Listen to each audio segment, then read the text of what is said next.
And the way I've broken it down really quick is we do have several companies that have products that are AI related or using AI powered technology.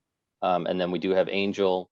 Myself, obviously, I do have consulting. We do consulting work, so I can tap in a little bit as well. Angel's kind of the end user who's going to be utilizing the products. And then Xavier would also be a consultant who would help implement and also help spread the knowledge of AI, which is, I think, very important in creating an AI culture, which we can delve in as well. But I would like to start with Angel. And in terms of, your resort opens next year. So right now you're going to be looking at operational things. You're going to be looking at customer marketing things to obviously acquire customers. But in terms of what are the biggest technologies that you're using right now? And also what are the things that you're learning that might be interesting for people that are also building things or upgrading things? Thank you, Andrew. I will not go into the specifics of the technology itself. Obviously, we are Sure. We are binded by NDAs, but what we are working is on three main pillars. One of the pillars is just to have the 360-degree view of the customer. This sounds quite simple, but at the end of the day, on practical terms, it's not. When you try to combine all the different databases from the usual CMS, from the casino management system to the POS, to the PMS, and also the unstructured bases, all the databases, all the public information that is out there, all the Facebooks and Instagrams. So when you try to get all that information combining in just one site, it becomes challenging. I mean, it's not something that you can buy off the shelf. You need to do a lot of different integrations in order to achieve it. It is true that we got a huge advantage in the sense that we don't have any legacy issues. We don't have old technologies, so we have access to the latest and greatest, let's say. But even so, it's still quite challenging. So that's one of the three pillars. The second pillar is about predictive behavior, and more than predictive behavior, how to translate predictive behavior into priming behavior.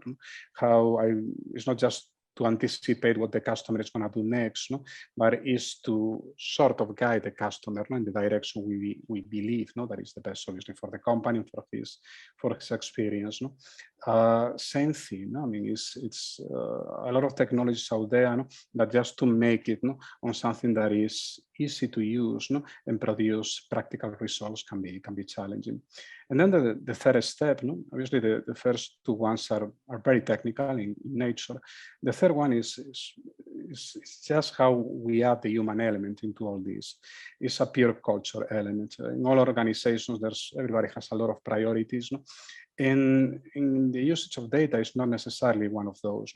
Innovation itself is not necessarily one of the priorities when you engage a team. So we are putting a lot of effort into that, how to make people feel comfortable with new technologies, how to make them embrace new technologies, even more, how to get the teams to push for new technologies and for the innovation process. So as in the other two cases, sounds very simple in paper, not as much in reality. The same way that we don't have legacy issues in terms of the technologies itself. Well, everybody got their own backgrounds and everybody got their own experiences. So to motivate people to use new tools can be a big culture shift. So we are putting a lot of amount of time into that. Again, and that's on the inside, that's on the internal side of the business. When we look into the outside, there's a lot of information, a lot of content in there. You got the Cialdini, you got the Kahneman, about how to motivate, how behavior itself. But again, how you get those ideas and you translate it in actions. So that's the other part of the human element that we are trying to work. So again, those three pillars. Sure. So for us, being a company or an integrated resort that is in development, the 360 view of the customer, the predictive priming behavior, and the cultural aspect of the whole thing. And I think you're based in the Philippines, and I think, I was talking to a casino down in Southeast Asia, a couple of years ago, and they were talking about, we're dealing with people who barely have high school educations. I know it's higher in the Philippines, but you're still dealing with, an education aspect that must make it particularly difficult. I think, we're partners with several consulting companies or several software companies, and they're making their software exceptionally easy to use these days. So I think, these are the things that, whether it's the Clicks, the Tableaus, the Altrixes, the SaaSes, these companies are now making almost drop down modeling capabilities. So you don't need a high level PhD student or a guy with a PhD like we do have, but it's the point where, especially with AI, a lot of these companies are now adding AI elements. There's even one where I've seen a tool that's very nice, where it's basically you're putting in the questions and the stuff pops up, or it's so simplistic that it's giving you all of the basically all of the charts that you might want to utilize, or that you should utilize looking at this kind of data, because obviously the systems now are sophisticated enough to understand what a POS set of data is, and stuff like that. So yeah, okay. Hey, Xavier, did you want to add something? Sorry for mispronouncing your name there. Indeed, yeah. You have automated tools, and I would say tools are more and more accessible. There is you cannot really have an AI approach without considering that this is more than a tool. I would say there is some kind of research to be in any company who wants to in terms of data science or AI. Not exactly the same, by the way, but there is some part of I would say that has to be undertaken in companies, because this is more a question of mindset than just bringing another tool in a company that might do maybe 90% of the job you want, but for the 10% it's just not ready, or you will never have it. So yes, you can do I would say for non-critical things, you can actually use very quickly, very fast out of the box solutions, and that's probably going to solve a lot of problems. But at some point you need really to start to think as an innovative company and invest in research. Otherwise you will, even though you are using modern tools, you're probably going to be lagged, and that's not something you want in a competitive landscape. Okay. Yep. All good points. And I'd like to move on to Mr. Ho. And obviously the big part of COVID is obviously the health aspect, and how, the difficult part of having an integrated resort is you need a safe place. And if you can just, give us a little bit of update, a little bit of history, a little bit of how your product works, and how that would basically put the person attending and visiting these resorts, their mind at ease. Sure. Thank you, Andrew. So I think I would like to share one case study to the audience. One of our biggest clients is MTR in Hong Kong, and it's actually a very diverse system to which it serves 5 million people per day with various background, and also you really don't know where they're actually coming from. So when we actually designed the whole cleaning and disinfection system for them, we need to think about how to make sure that, first of all, to make an external engagement. That means when the travelers actually come into the system, they need to feel safe. I think it applies the same to IR, the integrated resort, to which you got millions of people traveling around, come to your resort, have enjoyed their time.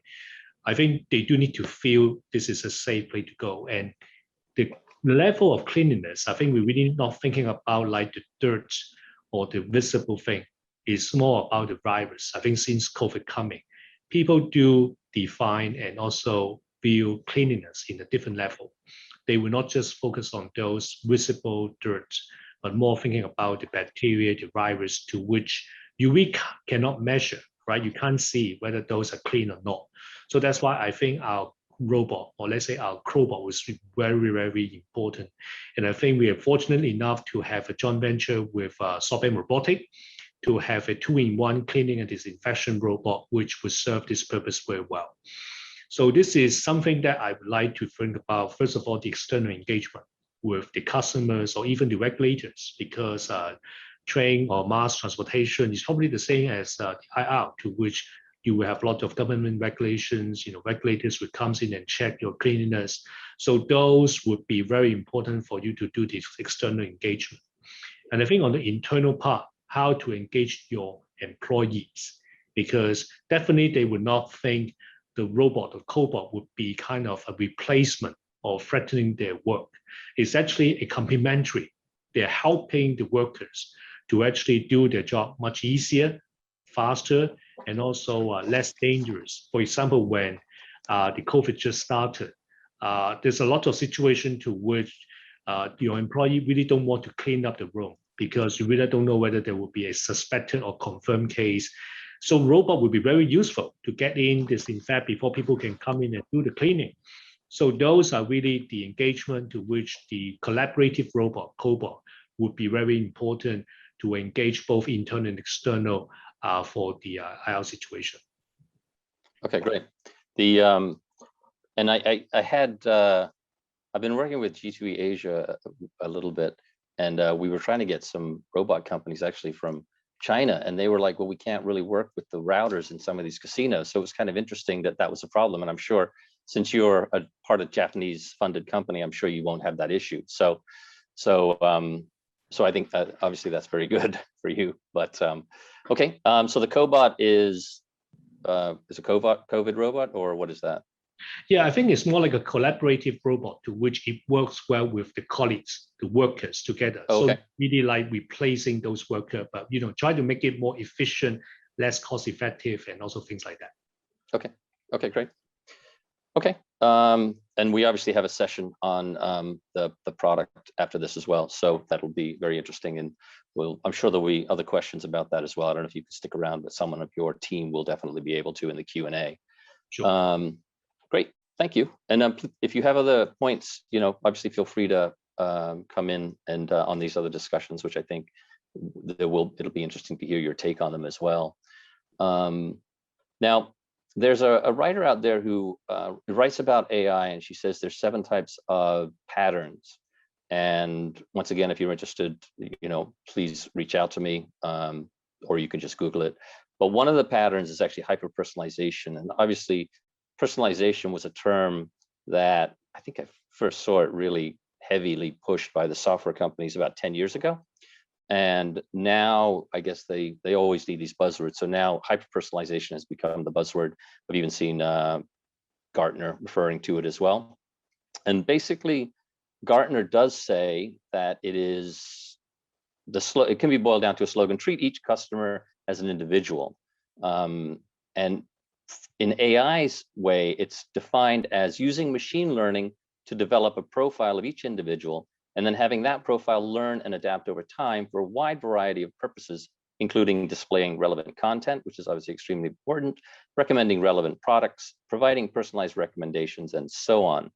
The objective here is to treat each individual as an individual.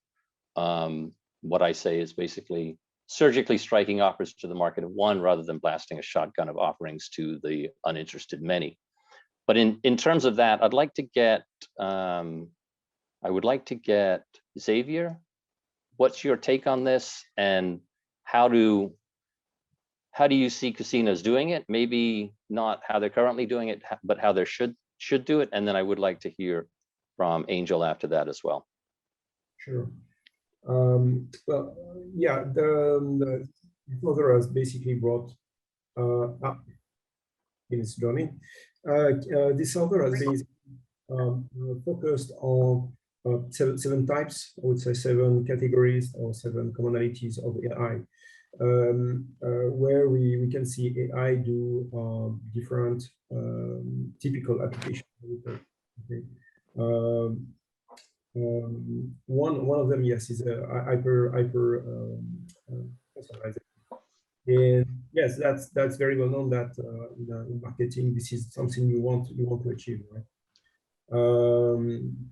Because you want to be treated as an individual, especially if you are looking at a term like that is widespread in casino.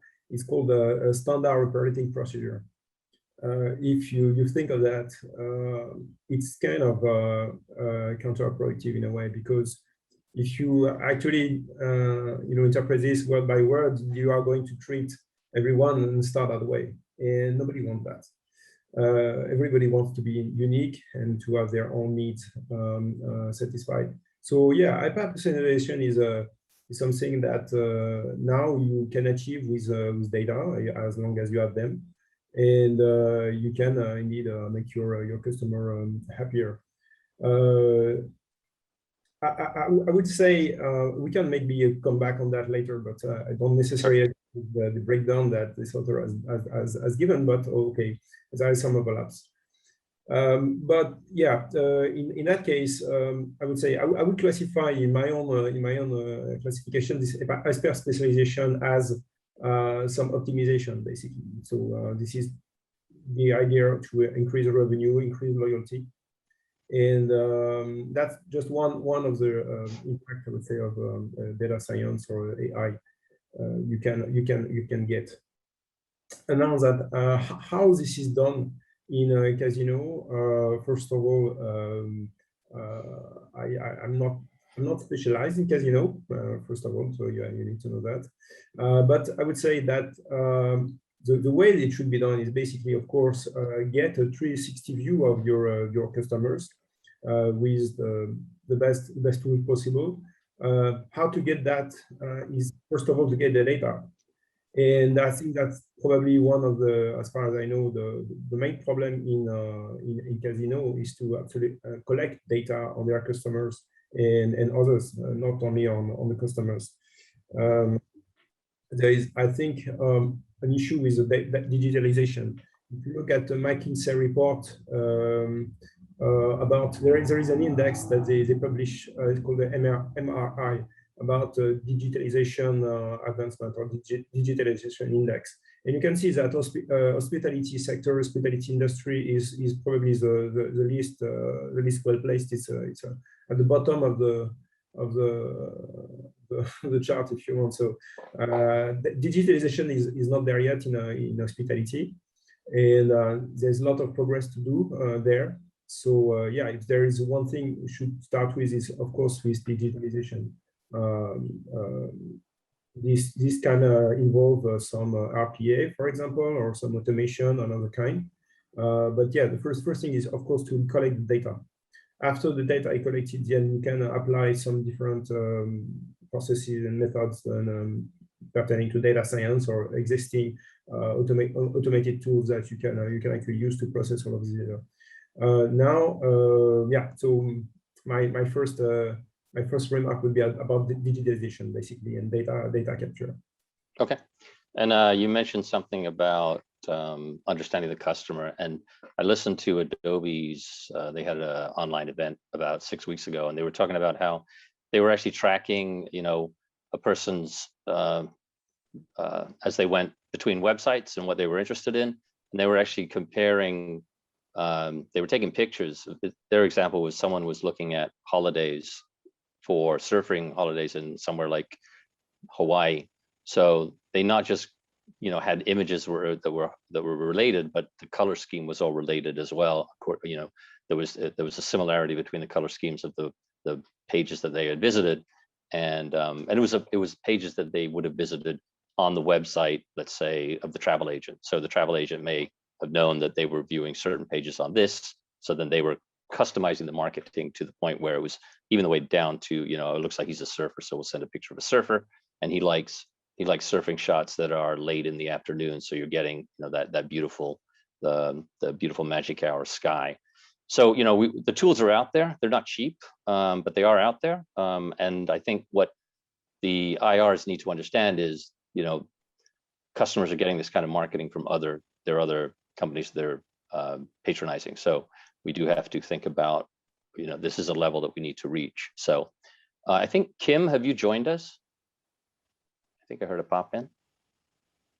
No? Okay. I am here. Sorry, Andrew. Oh, hey, no problem. Okay. So the question was hyper-personalization. Welcome, by the way. And Thank you. Sorry for the technical difficulties. No problem. We always have those.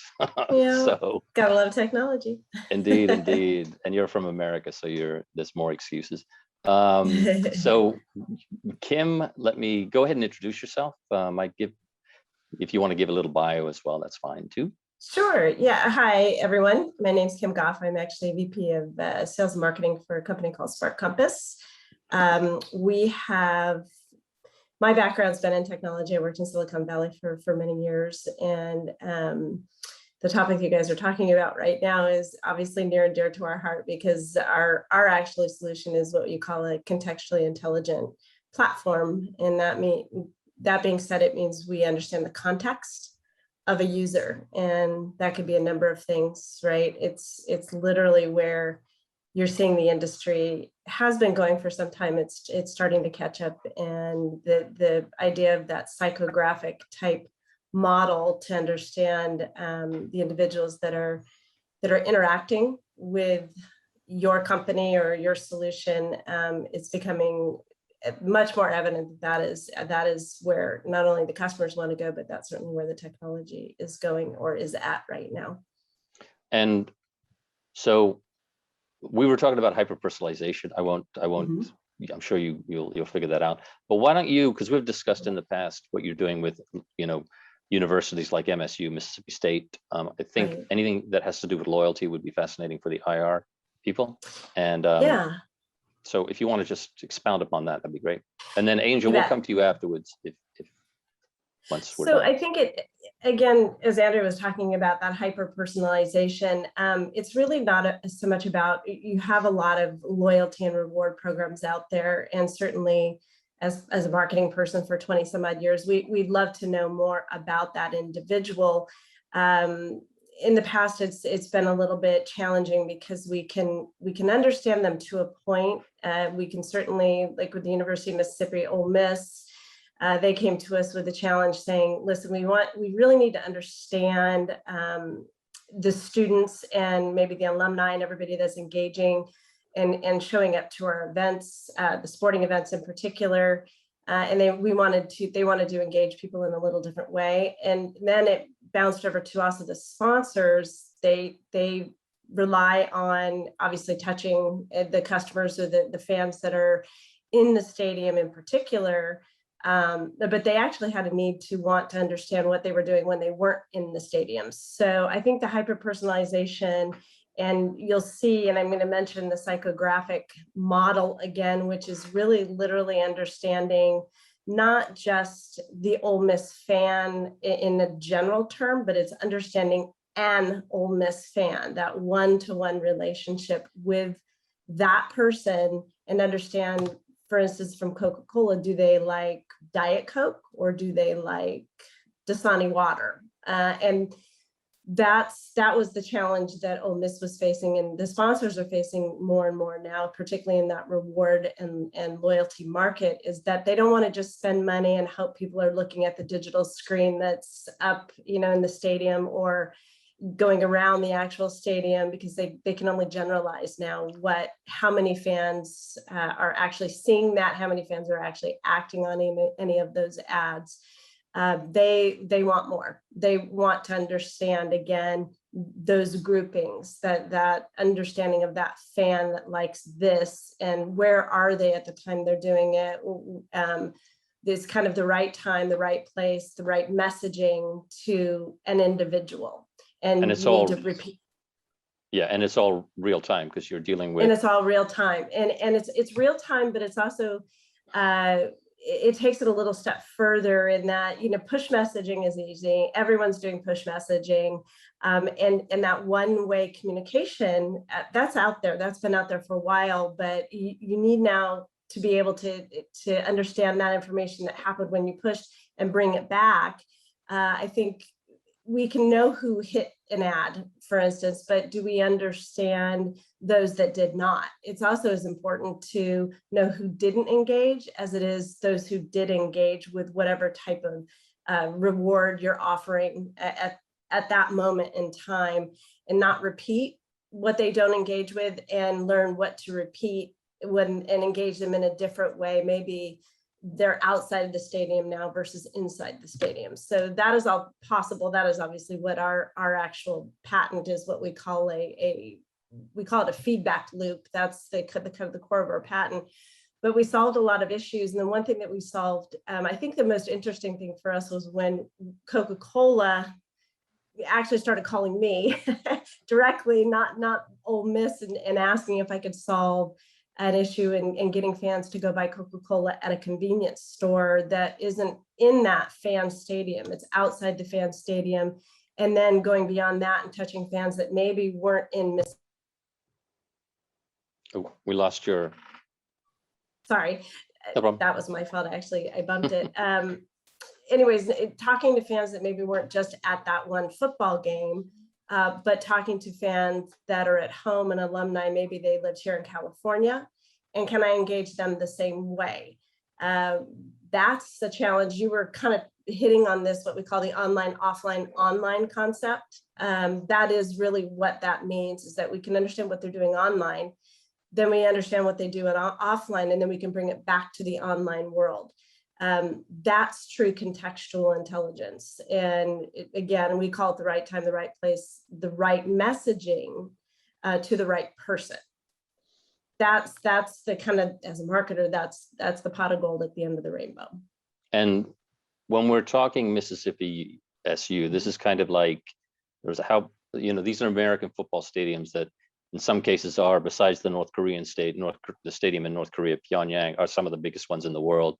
And you're dealing with, I don't know, what, 40,000 people in one day in one area? In one, yep, 40. Well, in the stadium right now, obviously COVID was a little bit different, and I can touch upon that challenge as well. But yes, you're talking, well, for us, the stadium itself holds, 35,000 people. But that doesn't talk about the fans that are watching outside the stadium, maybe at some sports bars. Yeah.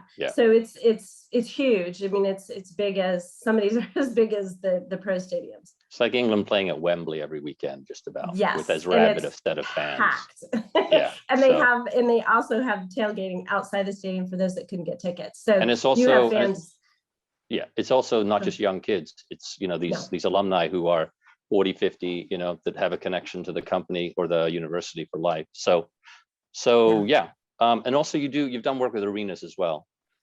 We have with arenas in several different ways. I call it a venue, and anything can be a venue per se, that you have a group of people in one place, or you have a group of people that are functioning in one place, but maybe moving in other places around the area of that, what I call that box that they're in. But you have them also, the casino is a perfect example, where they may not be in the casino at the time, but they may be out and about and around the casino as well.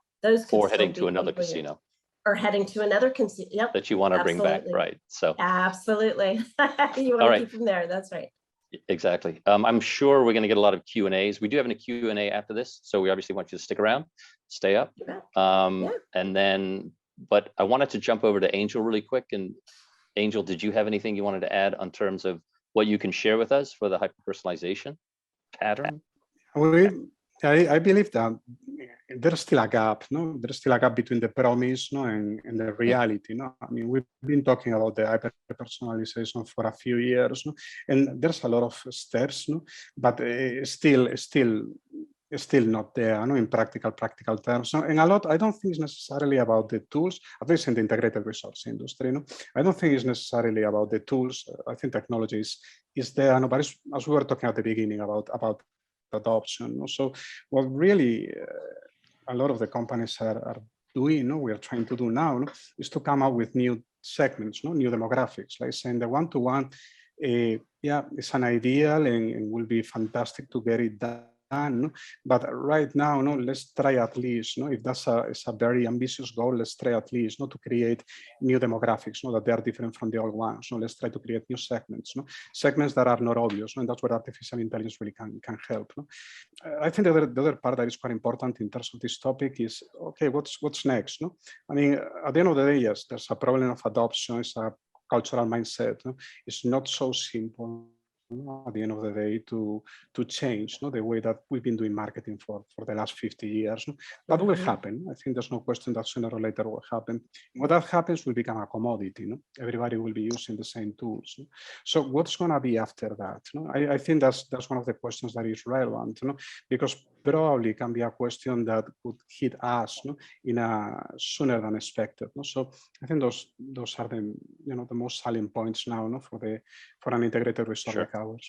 Well, I think your point about synergistic, because I've been selling software, or at least consulting on it, for 10 years, and it's been interesting to see the kind of the coming together of a lot of these. BI tools used to be completely separate from DI tools, used to be completely separate from analytics tools, but now they're all maybe not coming together, but they all have elements that they may do little pieces of this and this and this and this. So that's interesting. I think we probably should add another pattern too, which is the hype pattern, because AI is probably the most hyped technology that's ever been created. Obviously, it was basically introduced to us by movies, decades ago. But the whole concept of what's behind AI and a lot of the technology that a lot of these people are selling is not quite AI. So I think we do need to be concerned about that. Did you want to add something there, Kim? I thought I heard. Yeah, I agree. I absolutely agree with Angel in the sense that as a marketer, it's really hard right now to understand exactly how can we do that, right? How it's the marketing trends that have been out there and the marketing tools and all of that. They've been entrenched for a long time, and it's really having to rethink how you want to market and spending the dollars wisely. The AI side of it is obviously an important factor, but I think it's like every data lake out there. Data is great, data is awesome, and you want it and you need to use it, but it's doing something with that data that's really the most important thing, and kind of giving that data an actual purpose versus just a collection pot, and then going through and figuring out how to market again next month because you didn't engage the right way this month. By that time, that theory, that concept of marketing it's no longer valid. So Angel's right on in that it's not quite there yet. And part of the challenge we've had is that getting marketing people to think a different way and how they are engaging. And it's not just engaging anymore. People want relationships, actual relationships with the people and the products and that they interact with. They're demanding more, the actual end user. So putting that data to use and giving it a purpose is a very important factor in the marketing side of the world these days. Yeah, and yes, sorry. Yeah, go ahead. Yeah, I just wanted to yes, what Kim and Angel said are absolutely more than correct. This is exactly the point. In the tools might be here, the techniques might be here, the data might not always be here. And by the way, you can still collect data precisely because this is brick and mortar kind of things. Data can also be collected on site. Don't forget that. It's just also the advantage of having on a brick and mortar shop, I would say, brick and mortar business. But yeah, the problem is more like in the adoption, and clearly, if people don't get educated, if you just bring new software all over the place, if you want as much as you want, you're never going to educate anyone. The only way to do that and to change a bit the mindset is on one side to show what it does and how to do it. So that's why I was mentioning this part of internal research. You have to kind of develop internally and base yourself on your own staff to progress and go towards being more data driven, so that they understand better, they see the point, then see the advantage, and everything is much better. But yeah, that's I agree with you, that's a long fight, and I mean, it's not necessarily a feature of Casino. Many companies are like this. Sure. Depends on where you are. In banks, for example, you had the same problem, even though in financial markets you had you have a lot of use of data already for decades. Still, not everybody is used to be so lean and to use data for other things than financial markets, for example. The same problems happen a bit everywhere, but True. you have to say yes, it's a bit more salient in a hospitality market. Okay, we have 2 more minutes, and I'll just throw a question back to you, Xavier.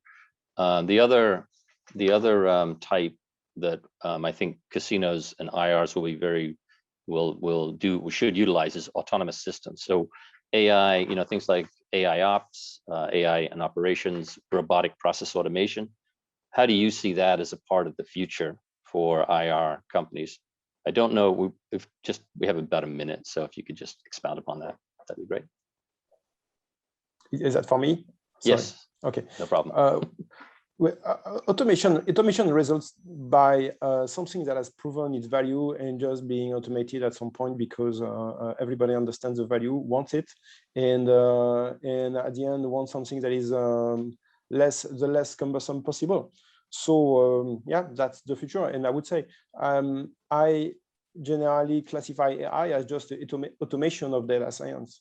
I would say the first step would be just to adopt data science or being data driven as much as possible, and then go for more and more automation. And it's difficult to automate completely data science. Clearly, I don't see a machine understand a business problem, because a business is always very, very complex, and integrated results are extremely complex. So that's not going to happen. But for the technical part, yes, it can be a very, very precious aid to data scientists and to other analysts. Well, I'll give a quote I heard from a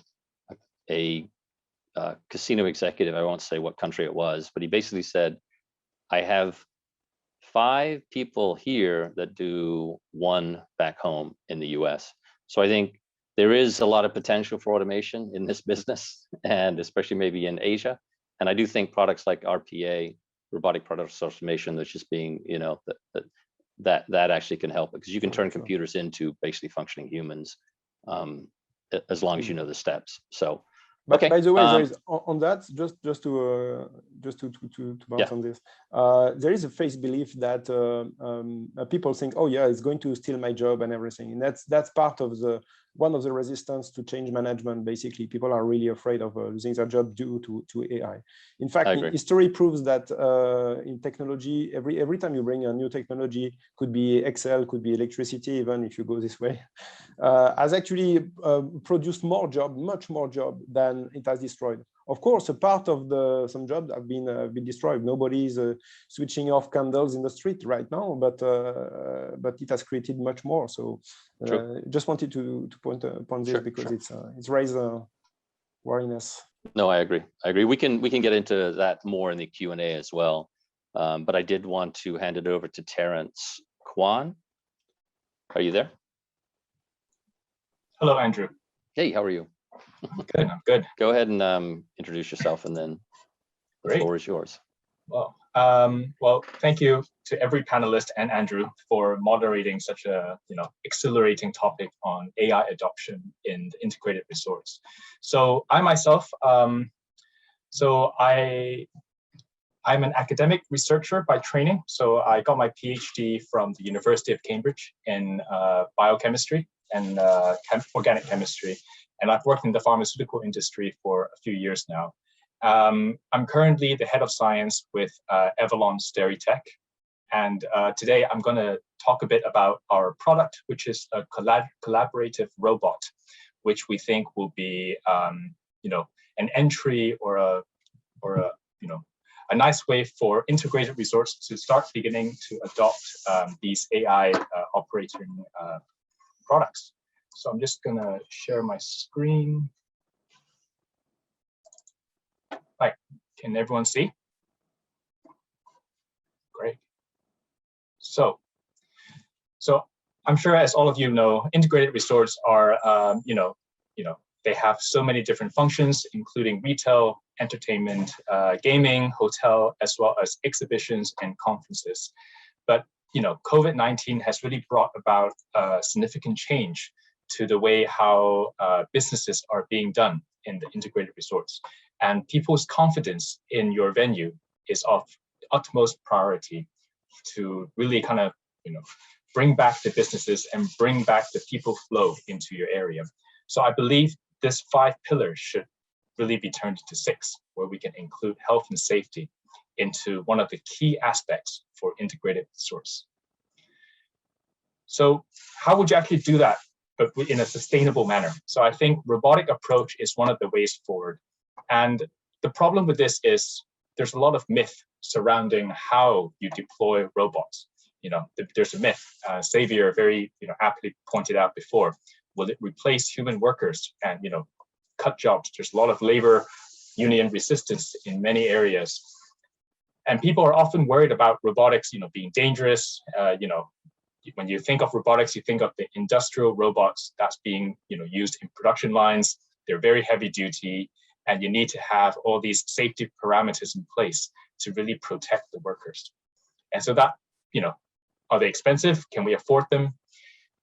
And if our venue is very small, is it really applicable to automation or the use of cobots? And last but not least, one of the myths is robots, only a certain selected individual can really use robots. They're very technically challenging to use. Frontline workers can have a lot of challenges when it comes to operating them. And today, hopefully, I can address some of these myths and kind of bring about this revolution for integrated resorts in how to really adopt robotics or cobots into your operations to really impact the health and safety aspects of your venue. So before I go into our product, I'm just gonna, being a scientist myself, I'm going to talk a bit about a comparative observational study that was being published in the American Journal of Infection Control. So they did a study in a New York hospital, a very large community hospital based in New York, and they compared a protocol which relies on manual cleaning compared to a cobot approach where they use robot and manual cleaning together to remove any sort of hospital-acquired infection. And in this specific scenario, they were using MRSA. So the manual approach is actually an SOP that was developed by the Association of Peri-Operative Nurse. So it is being deployed nationwide, and it's often used for terminal cleaning of operation rooms after a patient has been treated. So using this SOP, and they did this multiple times to get an average, they found that hospital-acquired infections were only reduced by around 35 to 40% when using a manual approach. Alternatively, they developed a robot which relies on chemical and UV disinfection. And what was specific for this study is that they only placed items that was amenable to this type of robotic use. And they combined other more delicate equipments for manual cleaning. So this is a collaborative approach. We're not replacing any workers here. We're only enhancing the overall efficacy and efficiency in cleaning.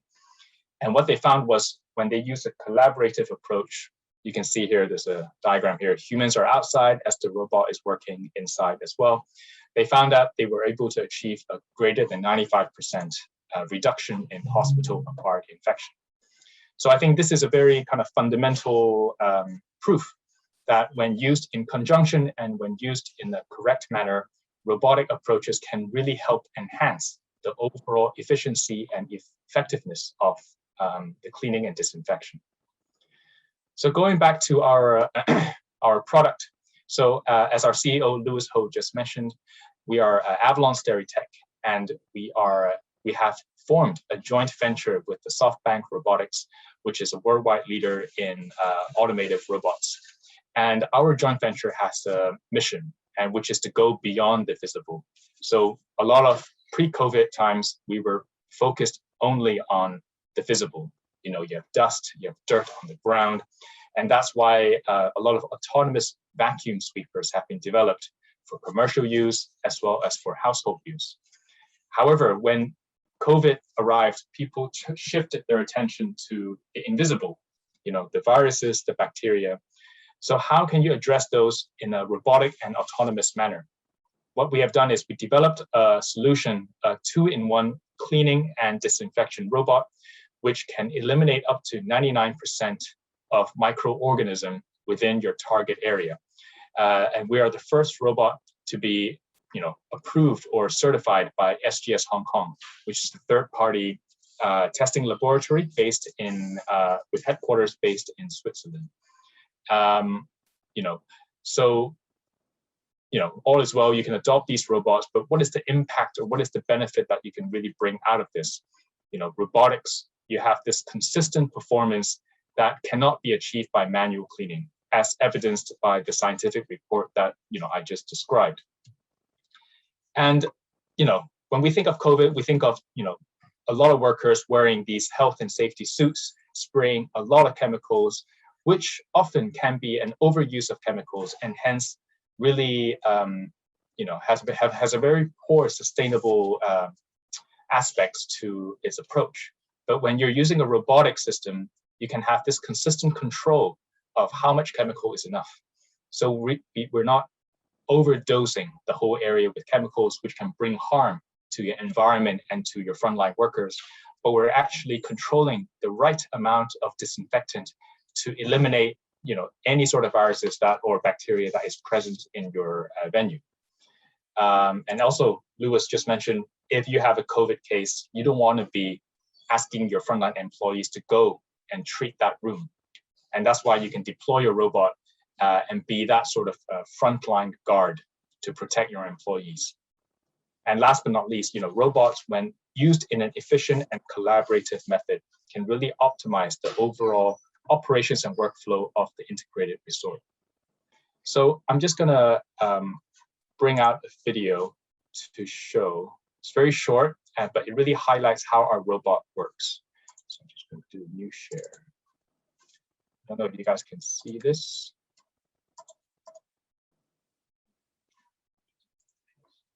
So what we've done here, So we've set the robot with a path and it autonomously runs around this area over 10 to 20 times to disinfect. And what's good about the robot is that it can work 24/7. It can work overnight during off-peak hours. And if you ask a manual cleaner to clean the same area over and over again, he or she may start to have this spot cleaning phenomenon, which is not an effective way to do it.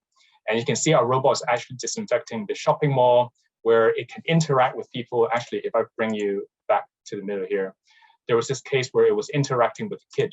Let's see. And it's safe because we have a lot of safety features. The kid is interacting with the robot. The robot will not run over anybody. It's a very safe and user-friendly robot. And this is why collaborative robot is really the way forward for AI and robotic adoption in integrated resorts. So going back to my last slide here, and this is to really kind of bring the point forward.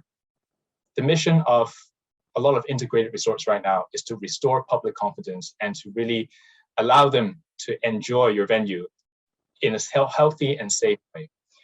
And to do so is not to deploy hundreds of workers spraying chemicals on a day-to-day manner. You have to do it in a holistic manner, in a sustainable manner. It has to be a responsible use of chemicals where we strike a very important balance between environmental and human health and the virus risk. And at the same time, we don't want to be overusing chemicals, which can then in turn generate antimicrobial resistance or even damage the very expensive carpets or the velvet greens on your gaming floors. So I think sustainability is a very key feature that needs to be taken into account when adopting health and safety measures. And last but not least, I think the panelists touched on it briefly. It's very hard to get clients to adopt new innovation, but the world is forcing them to do so. And I think AI-powered cobots is one of the kind of easy, low-hanging fruits for them to get a hang of what it means to adopt AI and innovation. There's a lot of research going into how we can visualize cleanliness as well. So I think there's a lot of new research going on in this area now. So that's it from me. And thank you for everyone's time. Thank you. One quick question for you. Obviously, the floor is handled. Do you have any products for baccarat tables for that felt by any chance? Yeah, so we have antimicrobial fabric that we don't want to be replacing the fabric, but we have chemicals that we can spray on the fabric, which can create a durable antimicrobial protection, whereby bacteria and viruses are not allowed to grow on them, so you won't get that multiplication or effect, and really limit the transmission risks for the venue. Trust me, you don't want to be changing these tops anyway, because some of these owners have very specific colors that they need. So if you're one, so I think fraction off. Yeah, so I think robotic chemical spray, we can generate these antimicrobial coatings, which are safe to the material and also have demonstrated efficacy against a number of bacteria and viruses as well. So do get in touch with Lewis. We are very happy to discuss with you guys at more lengths on what products can be best served for your venue and integrated resort. Okay, great. Thank you. And obviously you're going to stick around for the Q&A as well. Okay, great. Thanks. Thank you very much, Terrence. And I just wanted to jump into the Q&A.